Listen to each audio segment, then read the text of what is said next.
Now, very first story. Lawyers for former COCOBOD CEO Dr. Stephen Opuni have fought off claims their request for documents is aimed at delaying the trial. And Accra High Court Monday gave an order directed at the police officer who investigated the tenure of Dr. Stephen Opuni as COCOBOD CEO to retrieve some documents and make them available. This followed failure by the Attorney General to provide the document, with the Chief State Attorney Evelyn Kilsing suggesting the request is aimed at delaying the court. A member of Dr. Opuni's legal team, Victor Adaudu, however, disagrees. There's more in the following report. The court had earlier ordered the Attorney General to retrieve the documents in contention from the Economic and Organized Crime Office. They include all letters written by the Public Procurement Authority in connection with Lithowitz fertilizer during the tenure of Dr. Opuni, and all fertilizer contracts entered into by COCOBOD from January 2008 to 2018, among others. Chief State Attorney Evelyn Kilsing on Monday told the court they had failed to lay hands on all the documents. She asked that the court allows proceedings to formally start, as the disagreement over the documents was stalling the case. She further argued that some of the documents the defense lawyers were demanding were simply irrelevant. Lead counsel for Dr. Opuni, Samuel Kujo, rejected this suggestion. Trial Judge Justice Clemens Onyenuga ordered the investigator who handled the matter to retrieve all the documents. A member of Dr. Opuni's legal team, Victor Adaudu, tells Joy News they have no intention of delaying the court. When the process starts, the trial starts, you will see some of the statements. You see documents that they themselves, the investigator and their witnesses, have said, have written, which is contrary to what they have put in public domain, they have put in their charge sheet. And we are waiting for it. Let them give us the document. Now, delaying, we will not delay. Because at the end of the day, some of our clients have been demonized. Our clients have been made to feel that they are thieves, they don't obey the law, they are not law-abiding citizens, that they can do anything just because they had possession. That is not the issue. That's contrary to what they are saying. Hearing of the case continues on July 16.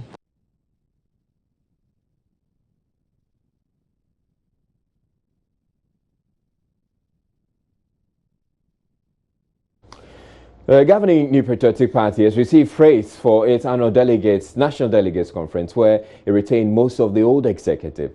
The fiercest of the contest, the chairmanship, was concluded on a rather good note when four-time contender Stephen team graciously conceded to the winner Freddie Blay, except the party is now having to deal with a contentious issue that's refusing to blow over. The NPP's National Treasurer, Kwabena Abankwah-Yeboah, who was retained, has denied claims the controversial purchase of buses for the party's 275 constituencies was sanctioned. Here's a news desk reports on the contradictions. The former Elembele MP has been criticized by both his opponents and some of his party members on his decision to obtain $11.5 million to procure 275 buses for the NPP's branches in all the constituencies. His spokesperson, Richard Nyama, told Joy News Mr. Blay had deposited $3 million of his own money for the buses, 100 of which he took delivery last week. He explained the party was informed of this project. These buses were bought with a bank facility in excess of $11 million, and the loan will be paid back. And in actual fact, the banks will make a profit on this.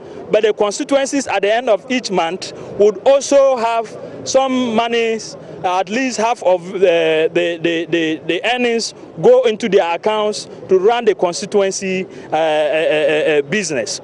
And so we are not taking the risk of giving the buses to each and every constituency to go keep them. If you go to my constituency, for instance, Pandai, this bus will not last a week because of the terrible roads. Secondly, they may not get enough business to make it profitable.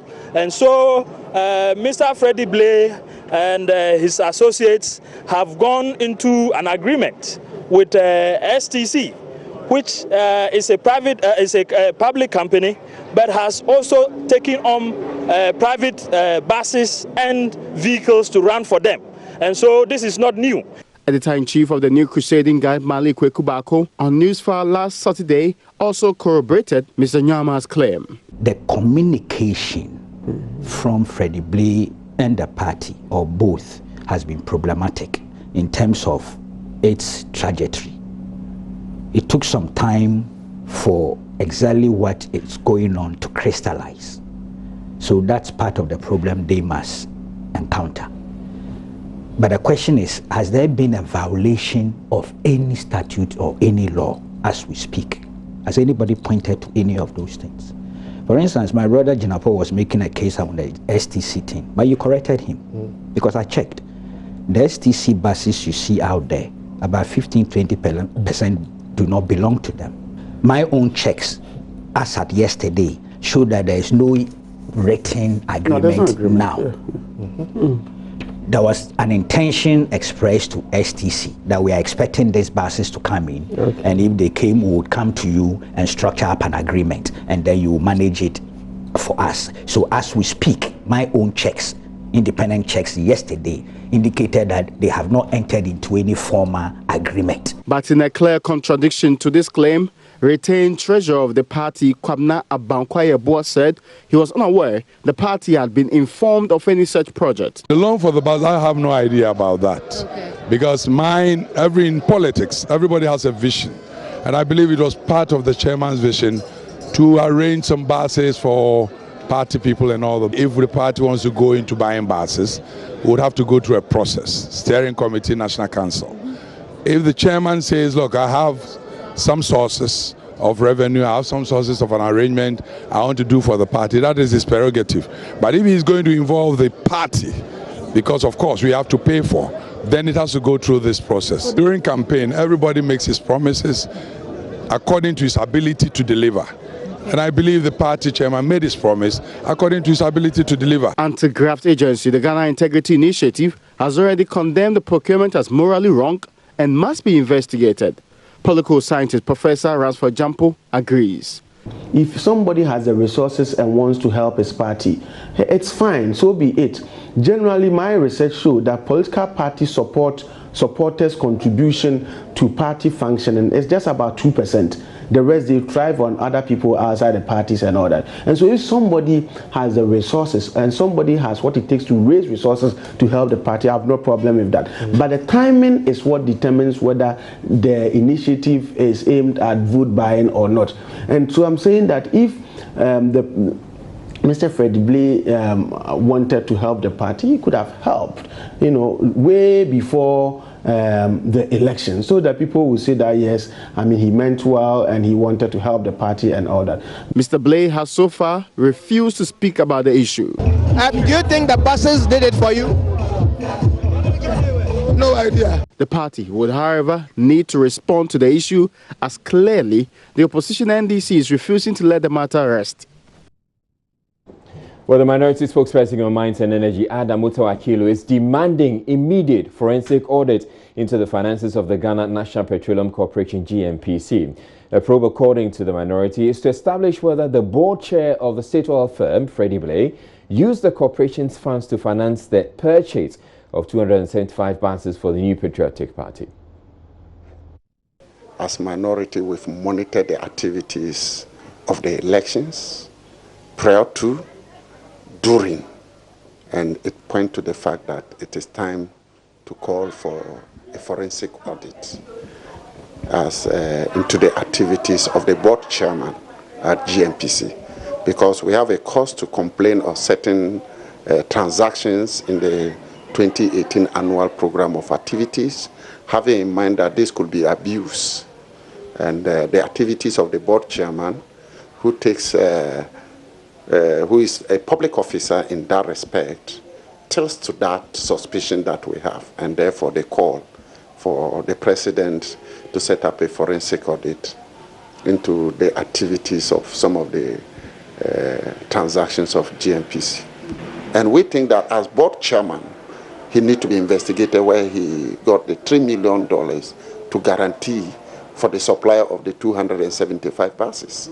Now, the issue of who really funded this project, if we may call it, has become a matter of controversy. We heard Kweku Bakun on Newsfile mention that it's actually a party initiative. We heard Richard Nyama say the same, he's with the party. And then we had Mr. John Buedu actually come out to say that is not the case. Now, would you still call for a forensic audit of the GNPC chair if it turns out that the party actually funded this? You see, we are not talking about just the 200 and who provided the guarantee? Is the guarantee of the $3 million. That is a bone of contention. Honorable Freddie Blay has publicly said he's provided the guarantee of $3 million. And that is the question we have. Not if it is a party initiative and he can give out $3 million as guarantee for that, we have a question mark.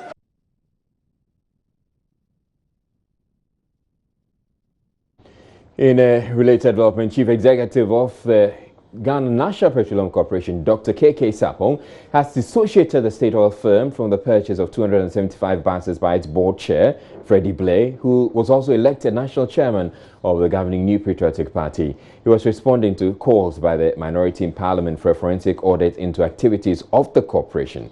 Dr. Sapong tells Journeys, though the corporation is already audited by a reputable firm, they will welcome any such exercise at the behest of the president. He spoke with Journeys' Daniel Dante. One cannot say that he looks extravagant in any way. I personally wasn't at a Congress because I was out in Prestia looking at how to revive Prestia's Sankofa Gold, which is on its knees. And indeed, if GNPC has money, that's where I put the money. We need to be very careful how we malign people. And well, maybe they are doing their own politics. Maybe it's just trying to take the shine of the Congress. The man has won. I can confirm that he has not, or he wasn't supported in any way by GNPC. In no way whatsoever? No way whatsoever. But like I said, I'm a very experienced chief executive person. There's no way under my watch something like that can happen. It's impossible. Why were you going to hold my hand to sign it off? In the light of Amidu's special prosecutor, please let us be serious about some of the things. What then would you say about the calls for an audit into your organization? No, as for state enterprises, we are there. The Auditor General at any time can step in and audit. But let me emphasize, we are audited by Ernst & Young, one of the big 4 auditing firms in the world. And they uphold very strict, high standards. This obviously can't happen here. Our records are there. It's a public institution. The Auditor General can jump in any time to find out. And the Auditor General appoints our external auditors, not we ourselves. And we have a very strong internal audit department.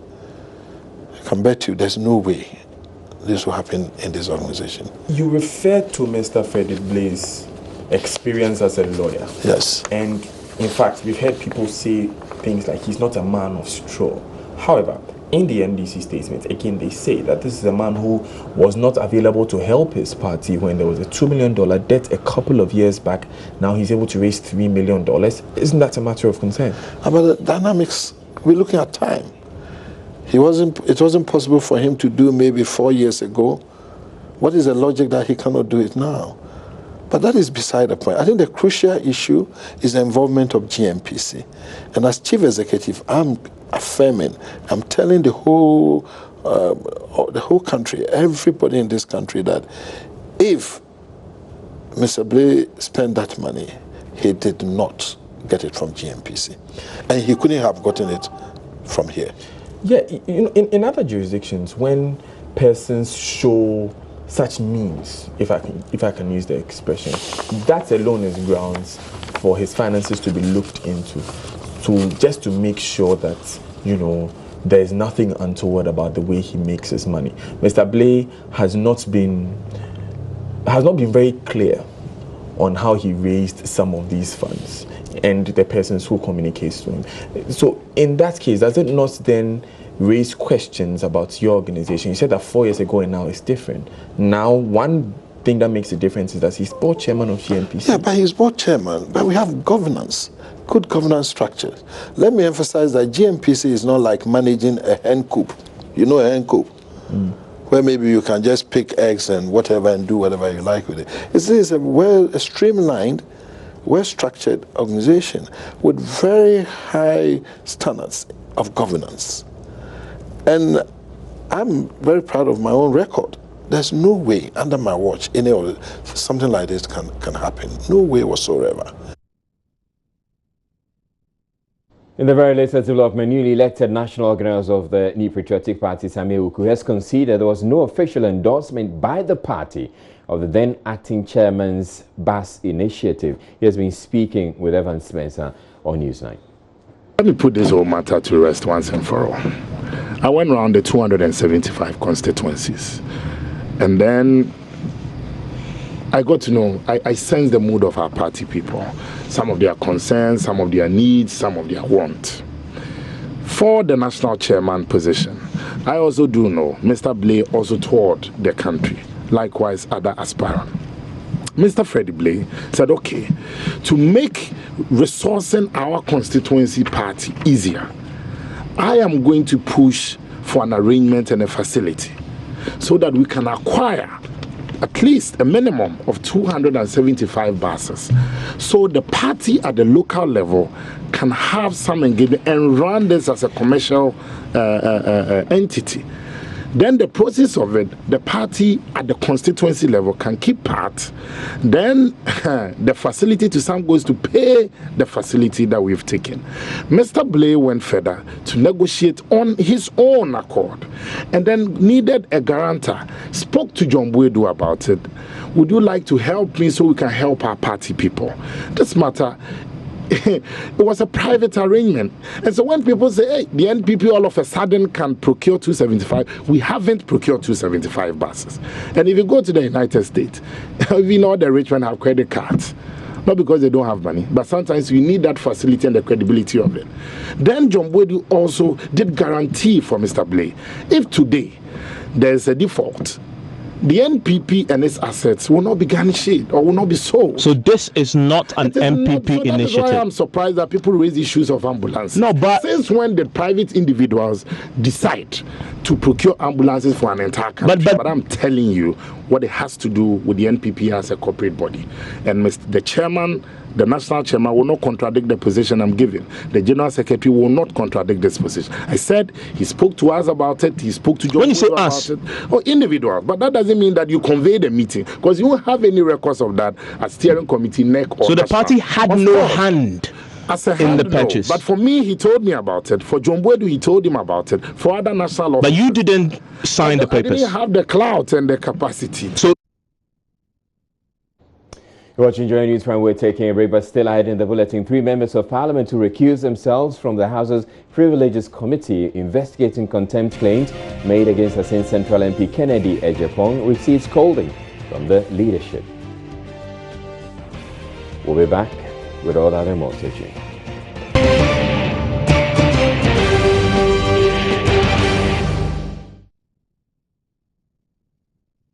Hello again, good evening to you, and welcome to Business for tonight. Now, some tilapia sellers in Accra are lamenting the recent media report about the presence of tilapia lake virus in the country. They say the situation is impacting negatively on their sales.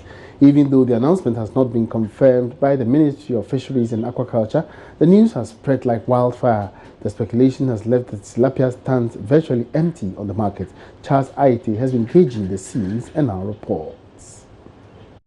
If there will be an extension, then it means that there is this perception out there that tilapia in Accra is poisonous. Now, this has not been confirmed by the Fisheries Commission either, but we get to speak to these market women on how this is really affecting their business. And I have here one such woman, and I'm going to be speaking through with her, after which I do make the translation. And so, Uka said, tilapia no, many feel say poison woman. Sana omu nyina omu fi say poison woman. Em say tama sama ne ba ya omu say omu yi wo TV so say enam no tilapia na enye nto omu fi say tilapia nyina na poison ne woman. Enti wo fa se no kuro wo nyame nim ye hwedwa ade nyame a concerned tilapia seller. She's saying that ever since the announcement was made regarding the tilapia virus across several African countries, including that of even the West, the perception has been very ill. So many buyers are just refraining from buying tilapia because of this scare that the fishes here could be infected by this virus. But as we have stated, the Fisheries Commission is yet to confirm there are no cases of such, infestations. But before that, let's speak to this gentleman. It's affecting the market seriously. We supplying cannot even bring fish to them because it's not moving. Everybody is turning off from buying tilapia because of this perception of this virus in tilapia. So nobody is buying. I've been here with them for so many hours here, and you can see here nobody is here to buy tilapia, and it's affecting their business. Being affected, when you come to my cold room, I have a lot of tilapia in my cold room in which I'm not able to sell. All right, thank you very much, George. So you did hear from George and of course other tilapia sellers in that regard. We shall be engaging the Association of Tilapia Farmers on this critical situation, especially when we're having the sale of tilapia here in Accra and even beyond the country in jeopardy following this whole scare of the tilapia virus. So following the various concerns by tilapia sellers, we've been joined by the president of the Aquaculture Association of Ghana and the person of Jennifer Soji to help us understand what exactly is happening regarding the tilapia farming business here in Ghana. So thank you very much, ma'am, for your time here with us. First of all, have you heard about the tilapia virus and its, rippling effects on the tilapia industry in Ghana today? Yes, I've heard about the tilapia lake virus. That is, what's the name? It's been found in countries like Egypt and other Asian countries. We don't have that virus in Ghana. Help us understand, before this interaction, you were talking to me about several people cancelling orders for tilapia. Expatiate on that one for us. Yes, it's just the same thing that happened when Ebola was discovered. People made so much noise about it, and there was no Ebola in Ghana. We reduced the tourists coming into this country because of the noise we were making. We lost so much in terms of foreign revenue because of all this Ebola issue. The same thing we are doing with tilapia now. There were a lot of international conferences coming in, and people called the various hotels and restaurants cancelling their tilapia diet, saying they don't want tilapia in their menu. Reason being that they've had the tilapia lake virus in Ghana, and there is no tilapia lake virus in Ghana. Many thanks, Madam Soji. She is the president of the Aquaculture Association of Ghana. The message is very clear. The scare is uncalled for, and there is no kind of a piece of tilapia that has been affected by the tilapia lake virus. We shall be following closely these developments to give you updates in the future as and when we do have them. So the Fisheries Ministry is denying the presence of tilapia lake virus in the country. In an interview, Director of Fish Health Unit of the Fisheries Commission, Dr. Peter Zida, indicated the partial ban on tilapia importation and other colorful fish used as pets in ponds was only to safeguard the environment against the possible outbreak of the virus. If there will be an extension, then it means that we have found a disease. But as at now, we have not found a disease. And we are doing our best to protect our environment and protect our fish, both in culture and in the wild. In the wild, when I mean those fishes that we are not culturing, because the very moment, the bulk of our fish farming is done on the Volta Lake. And so if we should have an introduction of the disease into the Volta Lake, then we are doomed. Because controlling it becomes difficult. Look at what we are having with the bird flu. Every now and then, it looks as if the disease is becoming endemic in the society, in our environment, which is very bad for us. Already we are constrained. That is costing us over $200 million to supplement our fish stocks, both from the wild and from the culture side. So with the tilapia introduction of the virus, it means that we would have to, spend more money importing tilapia, you see. And mind you, it's not only the import. Don't let us look at the import. Already the emerging industry in Ghana is taking about 600,000 people in employment. Away from that, the Public Interest Accountability Committee, PIAC, says it has found out that the price of Trinidad Enura and Ntome crude oil for Ghana Group was lower than the estimated benchmark price. PIAC says the Ghana National Petroleum Corporation GNPC needs to take a second look at its pricing and marketing policy for TEN to eliminate the significant price difference from that of Jubilee. Chairman of PIAC, Dr. Steve Mantiao, explained the situation when he spoke on Business Live. No, in the industry, one thing that we do to ensure that our achieved prices are fair and commensurate with the quality of the product is to benchmark it. And so given the quality of the Ghana crude, both for Jubilee and TEN, which is sweet light crude, we decided to find a comparable, which is the UK Brent. And so over the period, we compare our achieved prices with that of Brent. Now, our analysis shows that for some time now, since TEN came into production, consistently, the achieved price for Brent has been way below the achieved price for the TEN project crude has been below the Brent achieved price. Even if you compare what we achieved for 10 projects and with that of Jubilee, you find significant differences. The way you do that is to ensure that the approach you're using for Jubilee, which is giving you a much higher price per barrel, is the same approach.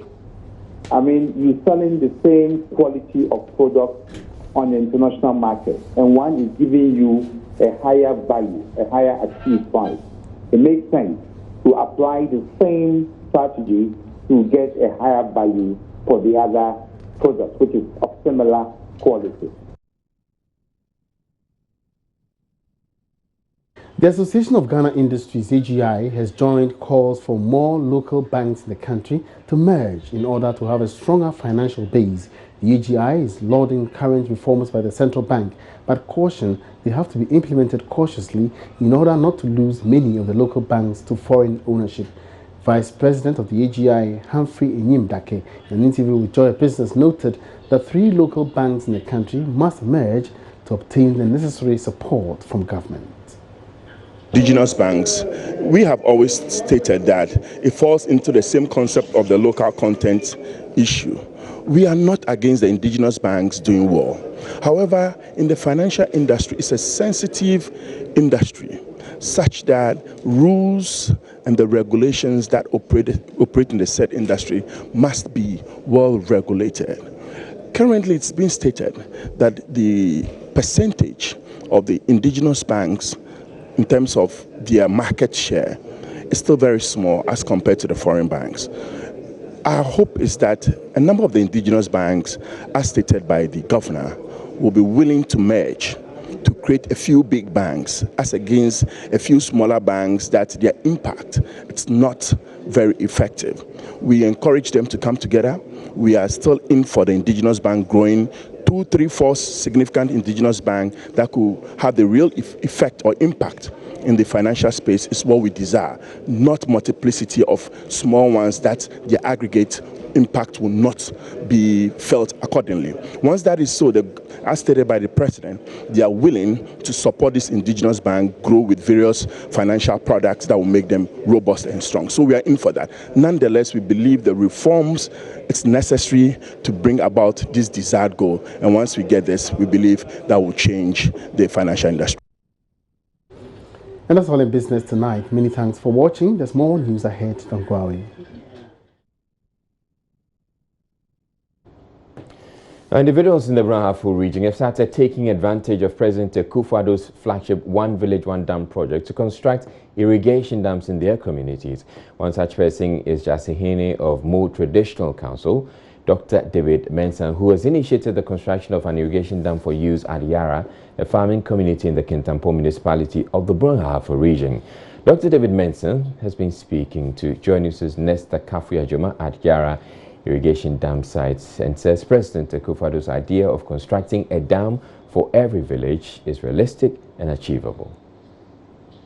David Mensah stated construction of a full irrigation dam should last 9 days. We use 2 machines all the time for effective work, and so it causes 7,000 a day. For government ones, they could be more. They could cost more, but this one is because I'm doing everything. So Nana might have his own figures, but this is the figures we have for now, 7,000 a day. For that includes, if we're going to hire the machine, that includes the excavator, the dozer, and they all take a drum of diesel each. He added, though the project is a good one, the cost is too high. He called on all Ghanaians to support the idea and make it possible so that rural farmers will have access to water for all year-round farming. In Ghana, we have heavy rainfalls at certain periods, and then this water just goes out and actually cause erosion in different places. So the smartest thing is to try and harness this water. Kintampo Municipal Chief Executive Michael Sarkodie Bafo said Dr. David Mensah's dam construction will boost government's One Village, One Dam project. Around Dawa Dawa and a few other areas, we have already submitted a report. We were made to submit report for dams to be constructed. You know, as far back as 2006, 2007, efforts were put in place to have these dams, some of them dug. So the places that were earmarked are there now. We are working on them, and we think that this one that we see behind us will serve as a moral booster for us to be able to engage and to do the others. It is suspected that after a year, more fish will be found in the dam at Yara with vegetable gardens surrounding it. 15 male and 15 female JHS students selected from Yara will be working on the dam. Nesta Kafui Ajomes reports.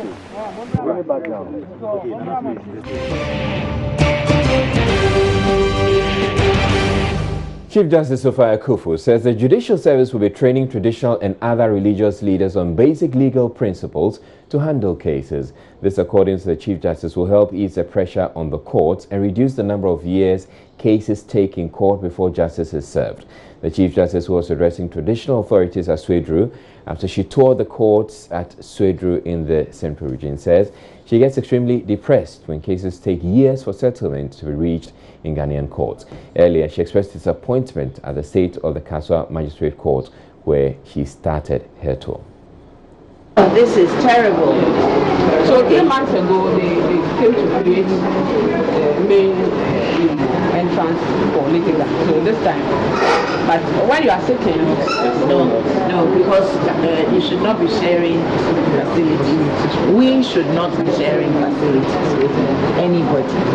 So for them, as why it's a very prosperous municipality, they're going to have to build a purposely designed West estate. Yeah, we don't want this. We don't want it. It's not. It's not that we are not grateful. There's nothing to be grateful about for this. This is just a place. It's supposed to be a temporary place. That's the way I see it. This is totally unsuitable. Because when we were even entering, I was saying, why can't we have uniform buildings? The pillars are not our type of pillars or anything. So you're sending it to them, and they have to do. Okay, right now we are right in the middle of the year. So up to the end of the year, I will close it down. In fact, you need to now give me all those who are close to the deadline and given them. Yes, they will see so many closures of courts, they will be surprised. In fact, we should not even have accepted this. It's not great to our courts. So now you partitioned it for what? Bilateral relations between Ghana and Venezuela is set to deepen with a renewal of a trade cooperation agreement between the two countries. Chief of Staff Prema Osel Pare assured Ghana is ready to enhance ties between the two countries as the Venezuela Prime Minister Jorge Alberto Arieza and his deputy paid a visit to the country.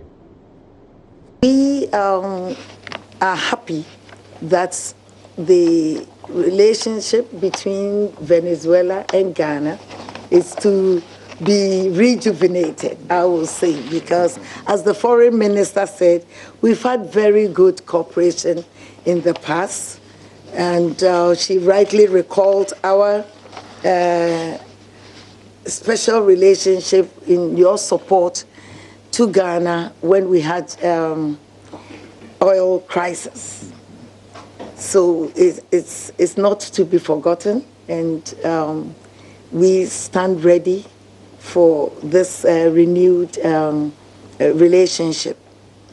We also wish to convey our appreciation, not just supporting us in the during our oil crisis, but also the cooperation in education. We do recognize that Venezuela did give scholarships to our people, and to be honest, in Ghana, education means a lot to us. I'm sure you have heard about our president's initiative to educate the mass of the people and ensuring that every child is given an opportunity of at least secondary school education.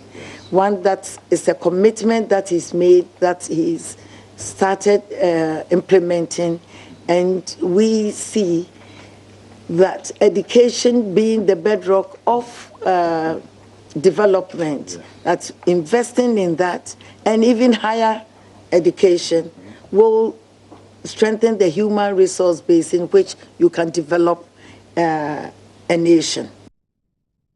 More than 2 years after the opening of the new Comenda sugar factory in the central region, it remains shut, with the state still spending millions of dollars annually to import sugar. Farmers who were encouraged to cultivate sugarcane are disappointed that government has not done enough to put the factory to work. They complain government is not keeping its side of the bargain after making them invest heavily in the cultivation of thousands of acres of sugarcane. Jojo Kobna has more. Comenda is a coastal town in the central region of Ghana. In 1967, it was one of 2 towns in the country that produced sugar. That dream, however, lasted for only 16 years. The Ghana Sugar Estate Limited, Comenda, started operations in 1967. But since 1983, it has not produced sugar. And this is as a result of gross mismanagement of the company.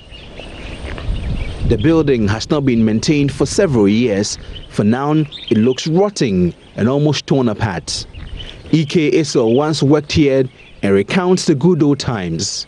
Currently, he works here as a guard to protect the factory, though he has not been paid for 5 years. Sugar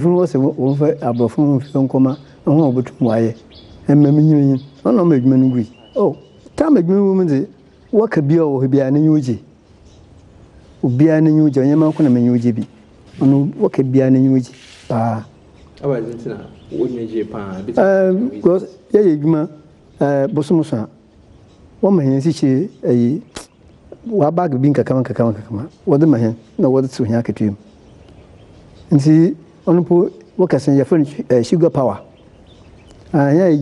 Outsider. So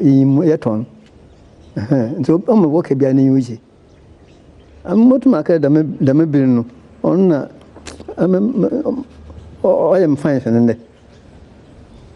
Because even 5 years in one tree. He hoped the new sugar factory would be managed properly.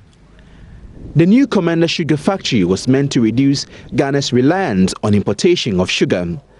As of 2016, Ghana spent about $20 million on importation of sugar. The resultant effect of the close down of these sugar mills was that our country became totally dependent on imported sugar for domestic and industrial consumption. And so as I speak, every single cube of sugar, every single grain of sugar that we eat here in Ghana is imported from outside. Commander is going to change that. It is my honor and my pleasure to declare the Commander Sugar Factory duly inaugurated. The fanfare died, and shortly sugar production ceased because the company could not get the required tonnage of sugarcane for production. The $35 million sugar factory, which has the capacity to crush 1,250 tons of sugarcane daily, now sits fallow. The youth who were eager to work in the factory are still jobless and have lost all hope. Farmers who were cajoled into sugarcane growing are disappointed. What's the factory? Who try to go to the factory? It should be at home. Machine for table. You see, when 2 months I know happening. I shouldn't go have my ploy. One can go for a shooting pool. Mkobe and Penawatry. Ah, what's the movie Monto? And it's in one Casamu. Mokwe last one was a more on to Abbey way. What to Abbey to be Ancasamu. Happened there. From Abaco. I am Yoso. The Mayajma will try one for I am yo. Mesha, Mimida was a Melbenty, me and Mesha, my Shabanchi. The Nichino, I don't know what term or which term one for no. Banchino should escape them, Papa. No Banchipo Yebinto. The Bible to me, Krumpo, Mahabanum.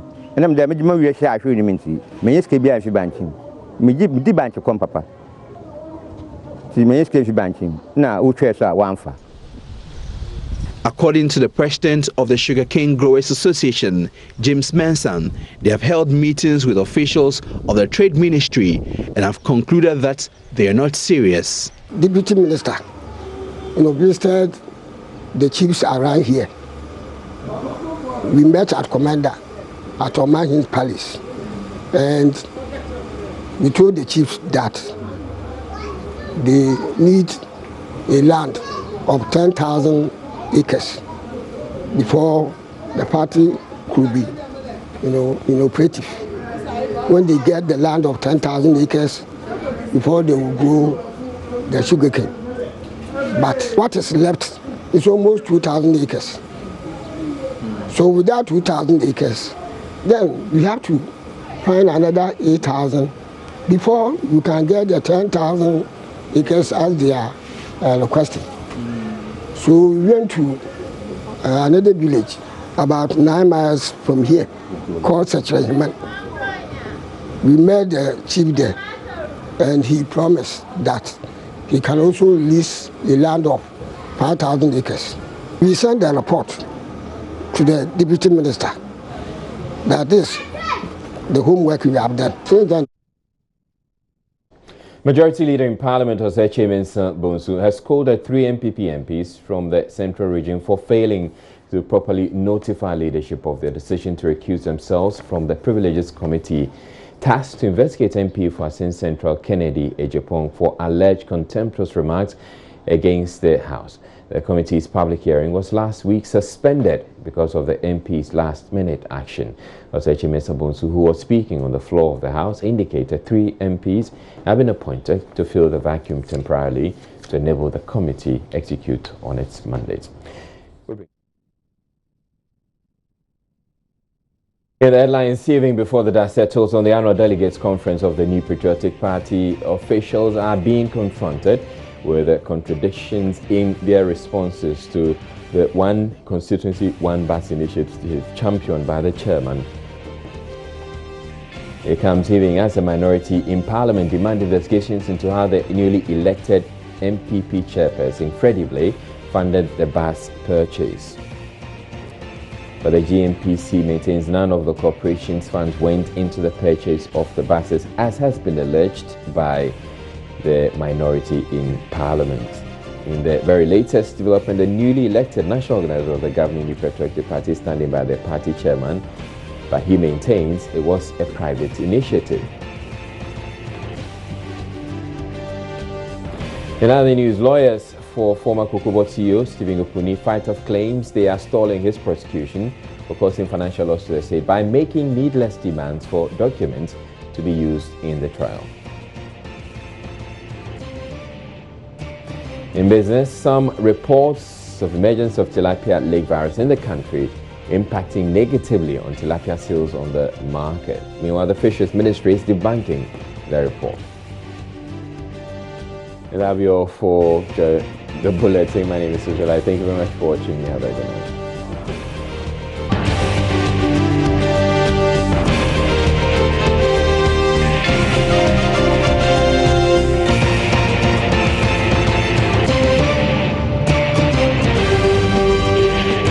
This is Joy News Prime.